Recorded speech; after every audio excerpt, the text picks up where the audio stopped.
Então vamos lá, para movimento circular uniforme. Professor, estou sedento por conhecimento nessa tarde. Acabei de almoçar uma pratada de feijoada. Estou pesado, mas eu quero ter aula de física. Então, vamos lá. Movimento circular uniforme. Movimento, não precisa falar o que é, né? Variação da posição.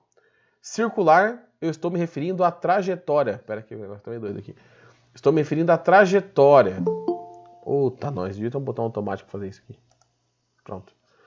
Então aqui eu estou falando da trajetória. E uniforme, eu estou me referindo à velocidade. Então aqui eu tenho velocidade constante. O movimento circular uniforme, ele pode não precisa ser uma circunferência como um todo. Ele pode ser em parte de uma circunferência, tá? Num arco de circunferência. Mas é claro que é mais fácil para a gente analisar o movimento já numa circunferência total. Então o que eu vou fazer aqui? Vou fazer uma circunferência grandona. Tá, aqui. Vou estabelecer que essa circunferência tem um raio R. Então eu vou fazer um pontilhadinho. Vamos usar a imaginação, fazer de conta que está rápido. Está reto o negócio aqui. Cadê o botão de apagar? Está reto. Apesar que não está, mas foi a mesma coisa.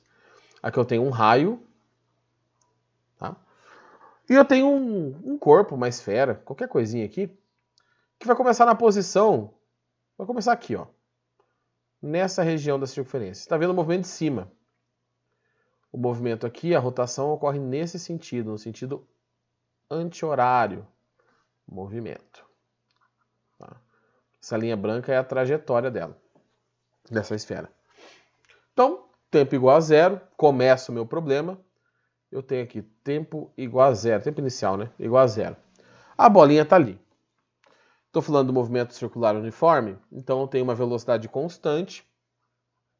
Essa velocidade é sempre tangencial à trajetória, ou seja, a tendência desse corpo é sair em linha reta. Ele não vai sair em linha reta porque alguma coisa vai puxar ele para o centro. Uma força num fio, do elástico, da gravidade, uma força elétrica, não sei. Alguma coisa vai puxar ele para o centro e vai manter ele orbitando em volta desse ponto, do ponto central dessa circunferência. Passou um determinado tempo, vou escolher um tempo aleatório, tá? Não vou nem colocar valor nele, na verdade. A esfera chegou aqui.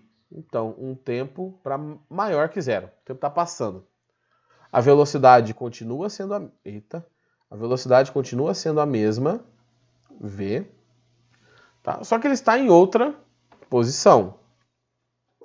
Agora, este problema eu posso analisar de inúmeras formas. Eu posso trabalhar com aceleração centrípeta, resultante centrípeta, que eu não vou entrar nesse mérito, porque está lá na parte das leis de Newton, da aplicação das leis de Newton, que a gente deu uma puladinha, tá? Porque vocês estavam vendo aí quando eu cheguei.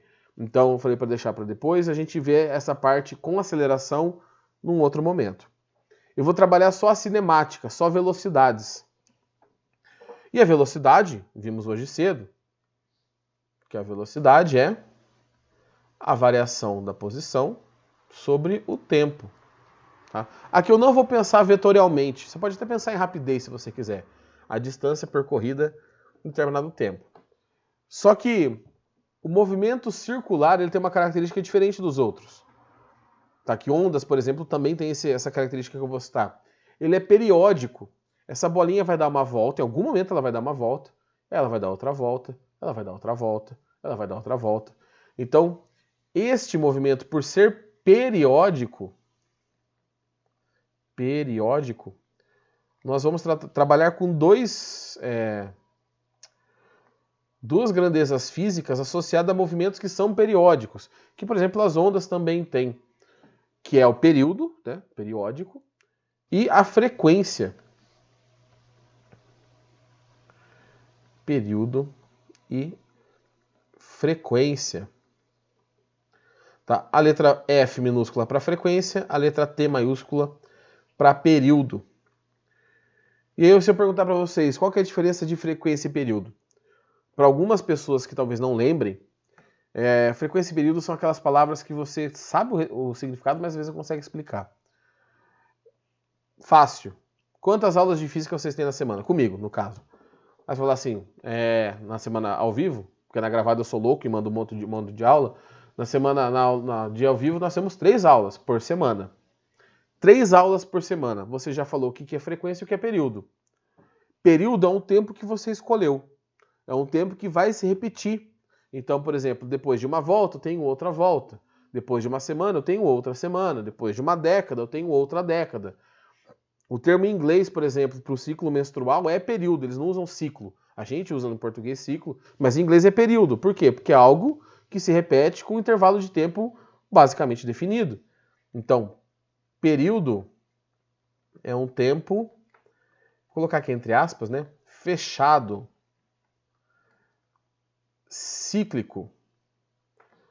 Tá? E a gente mede período em segundos, porque é um tempo, né? Então, Sistema Internacional, segundos.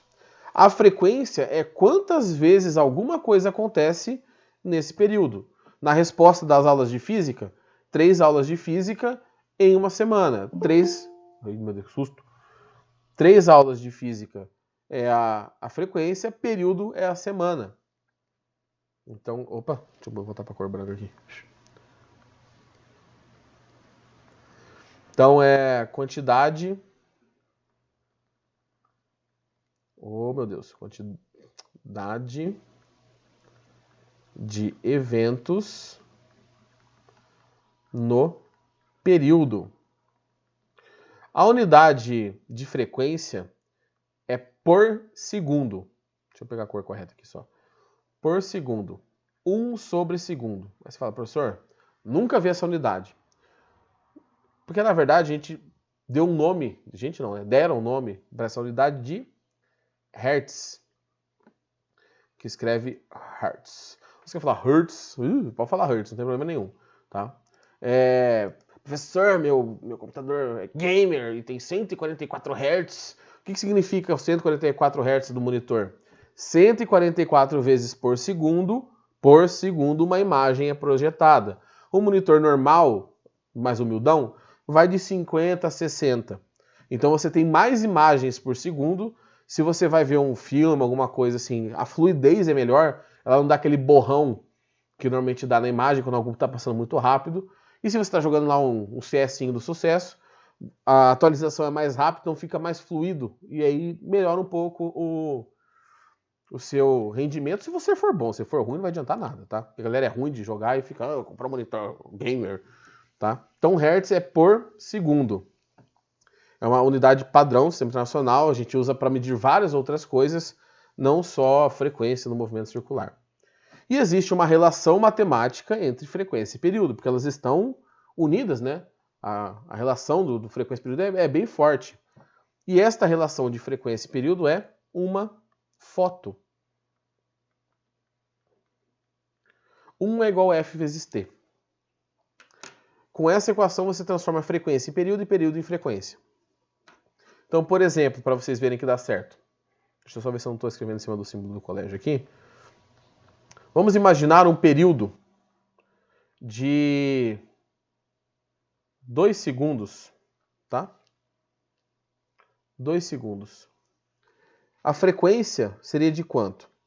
Se você jogar na equação, você vai descobrir que essa frequência é de meio Hz. Deixa eu só ver um jeito que não vai cortar aqui. Opa! Só que você pode analisar isso de cabeça, né? Pensa comigo. Se a cada 2 segundos ela dá uma volta, se for um movimento circular, ela dá meia volta por segundo. O Hertz significa por segundo. Então, 2 voltas em 1 segundo, meia volta em 1 segundo. Só jogar ali que é balela, tá tranquilão. Tá? O importante é usar a unidade Hertz, não usar o RPM. RPM é rotações por minuto. Mas aí quando a gente chegar nos exercícios, em algum momento aí desse ano, eu dou uma passadinha nesse negócio do RPM. Tá, professor, mas você começou a falar de velocidade, você foi para período, para frequência? Então, Como o movimento é cíclico, ele é periódico, eu vou analisar ele como cíclico, como periódico, como uma volta completa, ou múltiplos de uma volta. Então, quando eu vou lá para o meu ΔS, para o meu ΔT, pensando no meu desenho que eu estou fazendo aqui, né, que eu fiz aqui, qual que é a distância de uma volta que essa bolinha vai dar aqui? A distância de uma volta é o comprimento da circunferência. E o comprimento da circunferência, deixa eu ver se não estou cortando, 2πr. Então, pensando em uma volta, a distância ali percorrida é de 2πr. O tempo de uma volta, eu acabei de falar para vocês que nós usamos a ideia de frequência e de período. Então, o tempo de uma volta eu vou tirar e vou colocar o período no lugar. Professor, estaria errado colocar ΔT? Errado não está. Mas aí, se você está falando de movimento circular, trabalha com período. Porque você vai receber informações em período. Você não vai receber informações Bom, você pode até receber em pedaços de volta, mas normalmente não é isso que acontece. Você faz essa substituição simples, ΔS sai, entra 2πr, ΔT sai, entra o período, entra o T maiúsculo. E aí você tem a primeira bela equação, que é velocidade igual a 2πr dividido pelo período. Esse é um jeito de calcular a velocidade de um corpo em movimento circular uniforme. Você tem 2πr, a informação ali na verdade é o r, né? Porque 2π é 2π, e o tempo. Então, se você sabe o tempo de uma volta e o raio, você já acha a velocidade direto. Ou eu posso trabalhar com período ou com frequência. A frequência é o inverso do período. Você vê aqui embaixo, quer ver? Vou fazer aqui mesmo. A frequência, fazer bem pequenininho aqui, ó, é o inverso do período, tá? Eu fiz pequeno demais. Aqui. É o inverso do período. Então, ou eu vou dividir pelo período, ou eu vou multiplicar pela frequência. E aí você tem 2πrf, que é a outra maneira que nós usamos para calcular a velocidade escalar aqui. A velocidade, essa velocidade está relacionada com a distância. Tá? Essas duas equações, depois se vocês quiserem eu faço a legendinha. Apesar que período e frequência já estão ali, né? E o R eu vou colocar aqui no desenho, que aí já fica tudo certo. Aqui, ó, R, que é o raio. Que aí já fica... Oh, meu Deus. Raio. Tá? Então, no movimento circular, nós temos essas duas equações para trabalhar. Professor, mas se eu tiver meia volta? Se você tiver meia volta, você vai dividir a parte de cima da razão, da fração, por 2. Porque é metade da volta. Só que o período embaixo você vai dividir por 2 também. Então, não muda nada. É sempre proporcional. É mais inteligente pensar em uma volta do que pensar em 80% da volta. Então você calcula para uma volta, o movimento é constante, a velocidade é constante. Então se você calcula para uma volta, para 20 voltas, a velocidade será a mesma. E aí você tem nossa amiga, velocidade escalar. Tá bom? Aqui alguém quer perguntar até alguma coisa? Porque eu tô desde manhã tomando café, eu tô um pouquinho acelerado, não sei se vocês perceberam. Desde as 7h10 tomando café. No meu corpo já tá meio sabe? Mas alguém quer perguntar alguma coisa? Professor, não entendi o que você fez ali, não entendi nada.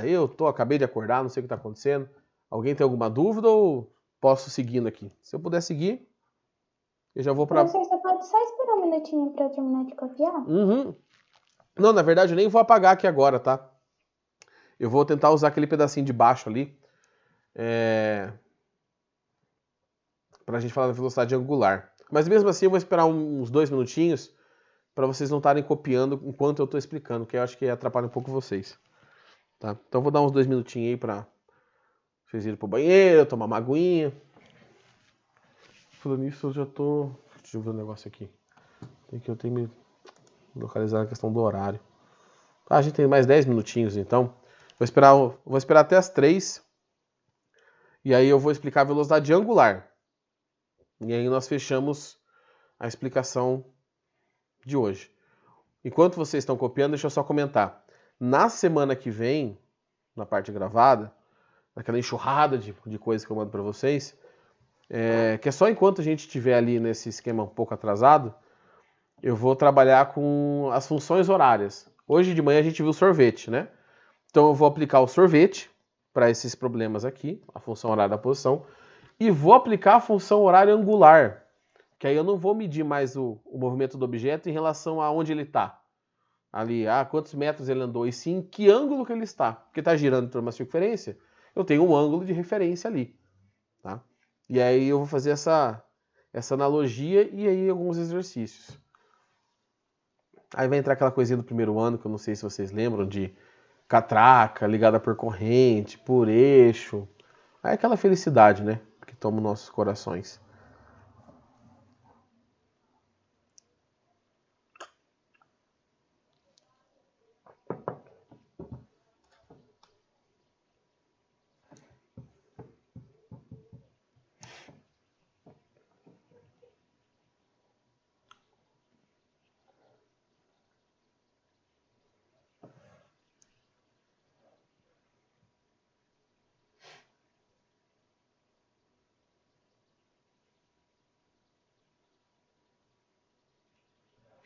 Ó, faltam 10 minutos para acabar a aula. Eu vou só explicar então esse pedacinho aí, porque até vocês terminarem de copiar e eu explicar, acho que já encerramos. Tá? Eu não vou nem apagar o que está aqui, vai continuar na tela, então não precisa esperar não. Ô, professor, eu mandei no grupo da sala também, qualquer coisa. Ah, tá. Valeu, jovem. Agradecido. Vamos voltar para o nosso problema aqui da bolinha girando. A bolinha está girando, eu coloquei ali o tempo inicial igual a zero, tal, tanto que ela andou. Vamos pensar no ângulo, tá? Por quê? Quero trabalhar com a ideia de ângulo aqui. Eu só vou dar uma ajeitada aqui nesse espaço, porque como eu não quero apagar, deixa eu dar uma apertada nas coisas que eu fiz aqui em cima. Pera aí. Pra caber ali o negócio, pra não ficar muito entuchado de informação. Pera aí. Aqui. Deixa eu ver se minha cabeça não tá cortando nada, não. Agora, aqui. Tá, vou dar uma apertadinha aqui que tá bom. Ô, professor, Oi. a bolinha ela tá andando em velocidade constante. Aí Isso. se ela tivesse uma aceleração, seria aceleração centrípeta? Ela aqui, na verdade, ela já tem uma aceleração centrípeta. Todo movimento circular, você tem alguma coisa puxando para o centro. Então você já tem alguma coisa ali que é centrípeta. Se ela tivesse uma variação do vetor, do módulo da velocidade, ela teria uma aceleração tangencial também. Ou uma aceleração escalar, que é aquela que muda o valor da velocidade. Que é aquela equaçãozinha que vocês viram nos anos anteriores de aceleração. Essa parte de movimentos com aceleração, com variação do valor da velocidade, a gente vai estudar lá com as leis de Newton, lá nos sistemas com aceleração, tá? Por enquanto eu vou só no uniforme mesmo. Então aqui, ó, posição inicial da bolinha. Agora eu vou trabalhar com o ângulo. Aqui a bolinha está no ângulo que eu vou chamar de θ0. Ângulo inicial, tá? A bolinha se movimentou até um outro ângulo. Opa. Que eu vou chamar de θ. Lembra? Professor, Oi. esse é quando a velocidade é angular? Agora eu vou trabalhar com a velocidade angular, isso. Que é um ômega, um Wzinho, sabe? Não sei se você lembra desse Wzinho. Aqui eu tenho o θ. Ou seja, quando passou esse tempo, houve um delta θ. Do mesmo jeito que a velocidade é a distância pelo tempo, a velocidade angular, que é esse ômega, que é um Wzinho aqui, tá? É delta θ, ou seja, a variação do ângulo pelo tempo. Isso não é muito difícil de você parar para analisar, então pensa comigo. A bolinha deu uma volta completa em 3 segundos. Não, vou pegar em 1 segundo, vai. Ela deu uma volta completa em 1 segundo. Então ela andou 360 graus em 1 segundo. Ela girou 360 graus em 1 segundo. Então 180 graus vai ser em meio segundo. A gente vai trabalhar com essa ideia. Variação do ângulo sobre o tempo. Só que, de novo, eu vou jogar para uma volta. Eu não quero trabalhar com pedaços de volta. O que acontece com a velocidade angular, então, em uma volta? O ômega é igual. Uma volta é 360 graus. Só que a gente não vai trabalhar com grau. Grau dá um pepino mexer, tá? A gente vai trabalhar com radiano. Não sei se vocês lembram da conversãozinha de radianos. Uma volta é igual a 2π. Tá? Vou fazer aqui embaixo uma tabelinha. Tabelinha não. Vou fazer uma cor diferente aqui, que tá uma baianagem esse negócio que eu tô fazendo aqui pra vocês, mas tô tentando fazer o menos bagunçado possível, acreditem. Vou fazer branco aqui mesmo. Π é 180 graus, 2π, 360 graus, aí você tem, tá, π sobre 2 é 90, π sobre 4 é 45. Mas o importante é, uma volta é 360 graus, que é 2π. E o tempo de uma volta é o período. Então, quando eu estou pensando na velocidade angular, é o ângulo de uma volta, 2π, que é equivalente a 360 graus, pelo tempo de uma volta, que é o período, que é o T maiúsculo. Só que do mesmo jeito que eu posso dividir pelo período, eu posso multiplicar pela frequência. Tá? Então, quando eu estou falando de velocidades angulares, eu já vou fazer a legendinha aqui para vocês, tá? Quando eu estou falando de velocidade angular, a equação ela fica com essa cara, as equações, né? 2π sobre o período ou 2π vezes a frequência. Eu vou escrever aqui velocidade angular, peraí. Velocidade angular. Período e frequência já estão definidos ali embaixo, o que é cada uma dessas coisas. Aí eu pergunto para vocês, pessoas observadoras, o que tem diferente das equações roxinhas ali de cima das equações roxinhas ali de baixo? O raio, né? Então, se eu pegar a equação de baixo, eu vou fazer aqui, mas vou apagar porque eu vou estragar meu negócio aqui. Se eu tacar um raio aqui na frente, vira a equação de cima. Logo, isso para as duas, tá? Se eu pegar um raio e tacar aqui, ó, vira a equação de cima. Então, peraí, só minha caneta aqui que eu tô toda torta. Então, se eu quiser transformar uma na outra, o que eu preciso fazer? Deixa eu só pegar uma outra cor aqui. Para transformar ômega em R, é só fazer isso aqui, ó. Se eu pegar o ômega, que é a velocidade angular, e multiplicar pelo raio, eu descubro a velocidade escalar. E a gente vai entrar depois em mais detalhes, tá? Mas isso aqui é um negócio muito doido, que tem aplicações que pra gente acontecem no carro, na bicicleta, na moto, beber um monte de coisa. Só que é uma das coisas que faz, por exemplo, que todas as estações de lançamento de naves, de foguetes para o espaço, sejam próximas à região do Equador. Porque quando a Terra dá uma volta, a Terra inteira dá uma volta. O dia eu estou pensando na rotação, em torno do próprio eixo. Só que aonde que o raio é um pouquinho maior da Terra? Na região do Equador. Então, como o raio na região do Equador é um pouquinho maior, a velocidade naquela região, em metros por segundo, é um pouquinho maior. Então você aproveita o embalo que a Terra está te dando para economizar combustível. O maior problema para você lançar um foguete para fora do planeta não é a atmosfera e vai explodir, bibi, é combustível. Tanto que provavelmente, eu já não vou estar vivo nisso aí, talvez vocês também não, o grande salto da exploração espacial, eu não digo ir para Marte e morar em Marte, isso é coisa de gente boba que não sabe o que está fazendo. A gente tem uma base de lançamento na Lua, onde você não tem atmosfera, não tem resistência para sair, tem uma gravidade muito menor e muito mais fácil. Ou seja, o equipamento já estando no espaço, para você pegar esse equipamento e mandar para algum lugar é muito fácil. A gente gasta quase todo o combustível só para sair da Terra, só para vencer a atmosfera, só para vencer a gravidade. E aí, quanto mais próximo da região do Equador, onde o raio é maior, mais velocidade você aproveita desse embalo, tá? Então, você vai pegar, por exemplo, um dia que você, não sei se alguém gosta de fazer isso, eu não tenho pira nenhuma, mas tem gente que gosta. Aquele negócio de laço, aquelas provas de laço que o povo faz. Presta atenção, um dia que você estiver vendo alguém laçando. Quando a pessoa vai lançar o laço pertinho, ela gira o laço bem em cima da cabeça dela. Quando ela quer lançar o laço lá longe, ela gira com um raio maior, porque se você aumenta o raio, você aumenta a velocidade. E na hora que você solta, ele vai mais longe. Tem a ver com o movimento circular. Ah, professor, mas vou estudar física para soltar para laçar boi e bezerro? Não precisa. Você pode fazer outras coisas, tá? Aplicações disso, mudança de marcha na bicicleta, no carro. Apesar que provavelmente os filhos de vocês já vão pegar só carro automático. Essa mudança de marcha manual que a gente faz já está cada vez menor, né? Vários lugares do mundo você nem encontra quase carro manual para dirigir. Então, mas a engrenagem está lá, ela tem que funcionar, né? Senão dá ruim. Tá? Jovens, a aula é curtinha, tá?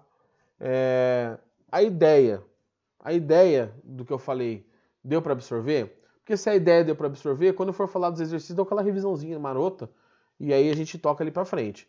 Se alguém tiver alguma dúvida, professor, não entendi tal pedaço, igual aconteceu agora há pouco ali, professor, não entendi isso, me fala que eu tiro a dúvida de vocês aqui nesse finalzinho de aula, tá? Se não, se tá tudo certo, nos vemos de maneira remota e gravada semana que vem, ou em algum momento dessa semana, que eu sou meio doido ainda, mando as coisas ainda, ou daqui 2 semanas ao vivo, beleza?